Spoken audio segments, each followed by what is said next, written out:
Eh bien, nous allons sans transition, on va rester dans le domaine de l'art, en quelque sorte, Mais oui, tout à avec fait. Alexandra Fritz. On a quitté à regret Giacometti et Renoir, mais on va vous retrouver avec grand bonheur, si je puis dire. Vous publiez, il n'est pas encore sorti, hein, Et non. ça s'appelle Néander, chez Grasset, dans la collection Le Courage, créé et dirigé par Charles Danzig. C'est votre troisième livre. Hein, vous êtes venu très tôt à l'écriture, hein, si je puis dire, Alexandra Fritz, et à la voix également, parce que vous faites aussi des lectures à voix haute. Vous allez nous lire un passage de votre livre. Votre premier roman s'appelait Branque, publié dans la collection donc, Le Courage de Charles Danzig, donc chez Grasset, en 2016. Vous êtes récompensé à cette époque par le prix de soutien à la création littéraire de la Fondation Simone Sino del Duca. Deuxième roman, Les Évadés, apparu en 2020. Le monde des livres repère pour la seconde fois votre langue singulière. On la retrouve un peu, cette langue singulière, dans ce nouveau roman. Et la même année, vous êtes aussi lauréate d'une bourse de création littéraire en Occitanie. Et vous confirmez aujourd'hui, donc avec votre troisième roman, votre travail d'exploration sur l'art, le vivant. Alors, un roman, vous m'avez écrit, on a échangé. Alors, je l'ai lu, moi, il n'est pas encore physiquement là. Il sort en avril, je crois. Alors, il sort. D'abord, je voulais saluer le public. Merci beaucoup de m'accueillir. Merci à l'Agence Unique, à Toulouse et à Montpellier pour l'accompagnement et l'accueil, et la mise en lumière et le travail qui est réalisé pour les auteurs, les autrices et tout le monde du livre. On en a bien besoin. Et merci, Jean-Antoine. Oui, le livre n'est pas encore disponible. Il arrivera dans 15 jours. Il a été livré en papier hier chez Grasset. Donc vraiment, c'est tout chaud. Donc simplement pour vous montrer la collection, Branque, mon premier roman, la collection Le Courage chez Grasset, qui a donc la particularité d'être rouge. Deuxième roman, Les Évadés, rouge et noir.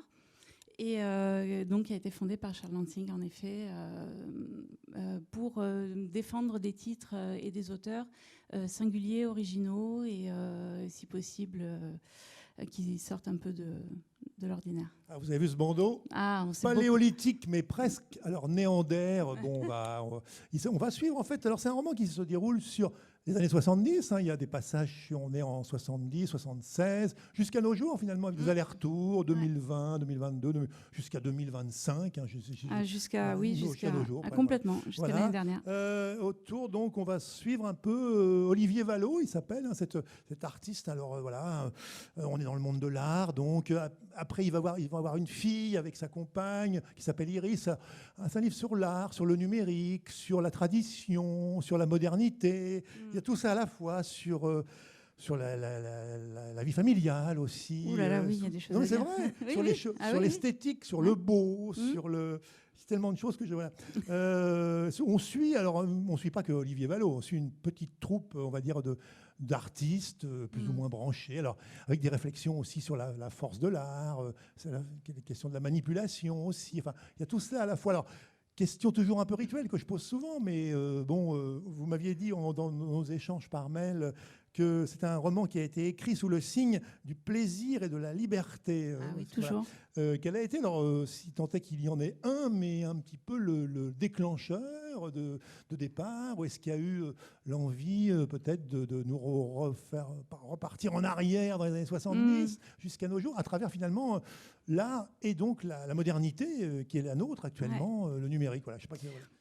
Oula, oui, alors là... Mais on est obligé parce que. non, mais il faut suivre. Votre roman, il est tellement riche. Il est foisonnant. En fait, le point de départ de Néander, c'est un manuscrit impubliable, comme j'en ai beaucoup dans mes tiroirs et comme souvent les auteuristes en ont beaucoup dans les tiroirs. Donc, c'est avant tout l'envie d'un personnage et d'une thématique, donc un personnage qui était multiple. Et en fait, j'ai compris au fur et à mesure de l'écriture que les thématiques que j'avais déjà dans Branque et dans Les Évadés se tissaient petit à petit, mûrissaient. Et donc la folie, la psychiatrie, qui sont des thèmes qui m'intéressent beaucoup, les personnages en marge, les personnages qui vraiment ont des problématiques qui les font exploser, imploser et déborder, en fait, avec ce roman-là, avec ces personnages-là, aller pouvoir prendre forme, couleur, métier et même aller jusqu'à prendre soin de soi et des autres. Donc en fait, je me suis rendu compte qu'on passait de l'excès à la pratique plus aguerrie. Alors, les deux principales façons de prendre soin, ça va être par les choses du beau. Donc effectivement, Néander, c'est le pseudonyme d'un artiste peintre qui va devenir star. Alors, tout ça est bien évidemment fictif. Il n'y a pas d'artiste qui s'appelle, enfin à ma connaissance, qui s'appelle Néander, qui a grandi à Paris. Donc ce fameux Olivier Vallaud. Néander, pourquoi ? Parce que Néander, c'est en fait Néandertal, qui est c'est un peu un coup du hasard, la vallée de l'homme nouveau. Et c'est ça qui m'intéressait, c'est ce côté homme nouveau, paradoxal, puisqu'on revient à un homme nouveau, en fait, de la nuit des temps. Donc cet artiste revient pour signer sa toute première œuvre, son concours de fin d'études à la Réunion des Beaux-Arts dans les années 70, en 78, par des peintures pariétales dans la salle du concours, et notamment des seaux de charogne qu'on peut ouvrir ou non à sa guise. Donc il essaie de faire un coup à la fois ultramoderne et paléolithique, mais presque. Et l'idée, c'est qu'avec ce personnage qui est complexe, qui cherche à mettre en lien, comme vous disiez, quelque chose qui nous porte très très loin dans le temps et en même temps en plein dans la modernité, on entre de plein pied dans les choses du beau, les choses des beaux-arts. Il se fait un ami à cette école des beaux-arts le jour de l'entrée. Là, je vous ai parlé déjà du jour de la sortie, le jour du concours de sortie. Mais le jour de l'entrée, c'est le petit bout que je vous ai choisi comme extrait de lecture. En fait, ils sont tous les deux sujets à un coup de foudre. Donc en fait, ils vont se rencontrer en étant de suite attirés l'un par l'autre. Et ça, c'est le deuxième sujet qui est la grosse tendance de ce roman, c'est les choses de l'invisible. Donc j'ai croisé dans Néander la capacité qu'a le vivant et qu'ont les humains, mais pas que, mais en tout cas qu'ont les humains à créer des choses visibles et en même temps à créer des choses invisibles, à tisser des liens et à être traversé par tout un tas de vibrations et d'énergies subtiles. Et donc c'est pour ça que je faisais référence à mes précédents romans, parce que dans les précédents romans, toutes ces choses subtiles sont tellement fortes et tellement peu maîtrisées qu'elles en arrivent à faire imploser leurs personnages. Et en fait, je me suis aperçue que petit à petit, c'est pas un effet de mode. J'ai pas du tout cherché à suivre l'effet de mode de yoga, soins énergétiques. Par contre, j'y crois. Et j'y crois, je les pratique, et donc je pense que c'est des choses qui ressurgissent parce que, pour aller piocher dans ce que vous avez vous-même pioché dans ce qu'il y a dans Néander, on est actuellement en prise avec un autre effet de mode, si on veut parler d'effet de mode, c'est le numérique. C'est cette espèce de capacité à créer un antagonisme entre la vibration du vivant et la vibration de la machine. Et ce que les machines sont capables de créer comme énergie, ou ce dont elles ont besoin pour fournir cette énergie, et ce qui est assez absurde au bout d'un moment en termes de consommation d'énergie. Est-ce que vous croyez au Wi-Fi, Jean-Antoine ? Je l'utilise comme tout le monde. Voilà. Mais bon. On est d'accord. Wi-Fi, il faut une machine, il faut une box. Voilà. Est-ce que vous croyez aux vibrations du vivant ? Autre chose. Et voilà. Et si elles dataient du paléolithique et peut-être même avant, jusqu'à nous et peut-être même encore après nous et pendant nous. Donc en fait, Néander, c'est un artiste, et toute la petite troupe et sa famille. Vous avez parlé de Raphaël, sa compagne. Raphaël, sa compagne, avec qui il va vivre un amour, un moment passionné.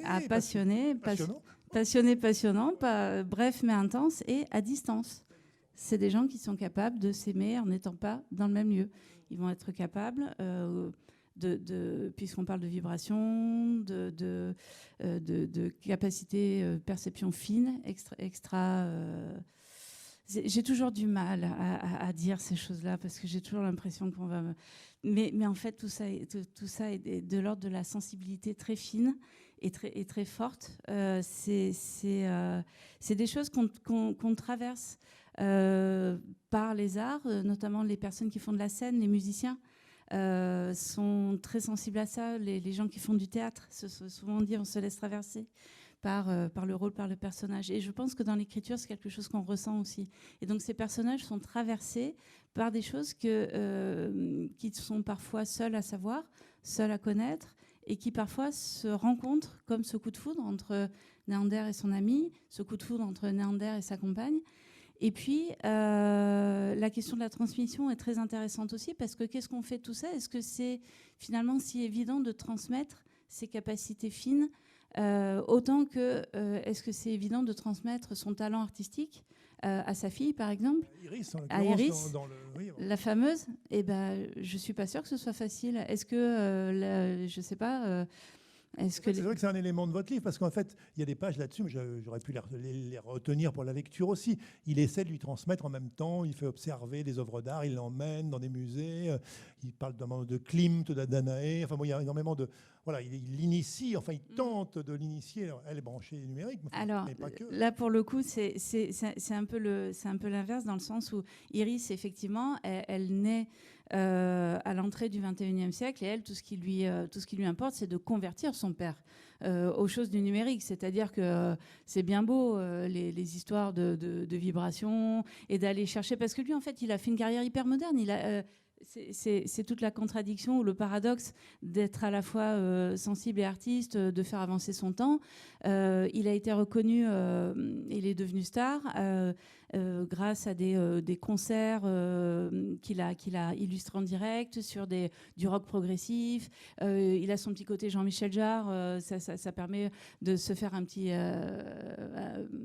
oui, voilà, c'est ça, une idée un peu gigantique du truc. C'est quelqu'un qui voit les choses en grand, sauf qu'au plus il se rapproche vraiment de la modernité de notre temps aujourd'hui, et plus il s'en éloigne en fait, horripilé par cette question du tout machine, du tout numérique, et de l'espèce de contradiction de devoir toujours faire passer la machine avant l'humain, et au-delà de l'humain, du vivant, de la sphère du vivant, de la sphère de ce qui nous dépasse tellement et qui nous englobe en même temps. C'était le projet de Néander. L'art pariétal nous englobe tous, nous comprend tous les artistes, sans exception. Et c'était ça son point de départ. Alors, quand sa fille commence à lui rebattre les oreilles avec ses...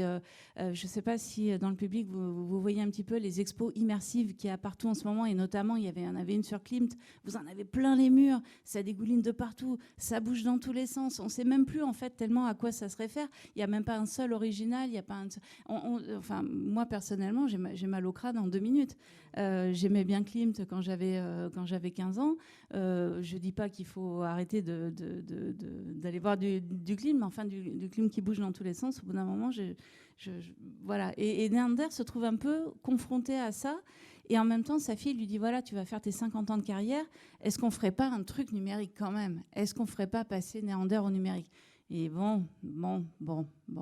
Et voilà. Et donc, il faut lire le livre pour savoir ce que ça va donner. Alexandra Fried, c'est que dans votre écriture, il y a une grande diversité, beaucoup de dialogues par moments assez percutants. Il y a un humour présent, il y a une forme d'anarchie aussi quelque part, assez souvent, même dans le texte. Vous me direz si vous êtes d'accord avec ça. Et il y a aussi l'écriture tente. Alors, je l'ai lu sur écran, là, j'aurais préféré l'avoir évidemment. Et oui, je suis de l'ancienne. Bon, voilà, mais il y a un côté dans votre écriture, une tentative par l'écriture de rendre ce côté plastique, artistique. Enfin, il y a une matière dans votre écriture. Vous jouez sur les mots, enfin, vous êtes très imaginative aussi. Enfin, il y a tout ça à la fois. Voilà, décidément, j'allais dire, il y a beaucoup de choses, mais c'est vrai. Est-ce que c'est ça que vous recherchez aussi dans l'écriture, d'atteindre cette forme artistique finalement de plastique? De matière. Mais oui, exactement. Mais je vous remercie de le souligner, parce que c'est un vrai travail que je fais. Des images, des sensations. Mais complètement. Pour moi, en fait, j'ai appris déjà. D'accord. Il va falloir. Oui, la petite lecture. Oui, vous avez raison. Emmanuel m'a fait signe. Non, mais je vais répondre rapidement. En fait, moi, j'ai appris à lire par les oreilles. J'ai appris à lire de façon autodidacte en écoutant des livres cassettes. Alors c'était des cassettes à l'époque, ça ne me rajeunit pas. Des livres cassettes quand j'étais petite. Et à force de les écouter en boucle avec le petit livret qui allait bien, j'ai appris à lire comme ça. Et quand je crois d'ailleurs que ça a été ça ma clé d'entrée chez Charles Dantzig dans la collection Le Courage, ça a été d'être contre l'esprit de sérieux absolument. C'est-à-dire que les grands auteurs, avec un Z au milieu, moi personnellement, les grands auteurs, je ne crois pas que j'en fasse partie. Par contre, d'essayer de faire partie des auteurs qui à la fois s'amusent et à la fois essaient de faire œuvre, mais sans ennuyer, voilà, j'espère vraiment que j'arrive à faire ça. Et d'ailleurs, on va entendre le texte, illustration en direct. On va essayer ça, et je pense d'ailleurs qu'en termes de traduction, chez Grasset, ils doivent avoir un problème parce que mes textes sont parfaitement intraduisibles. Il y a des jeux, il y a des équations, il y a des dessins, bon, ça doit être une vraie galère. Allons-y. C'est un extrait qui est situé vers le début, c'est ça ? Oui, voilà. Page 30, 31, Page 30, 33. on est au moment de... vous allez comprendre. Paris, septembre 1975.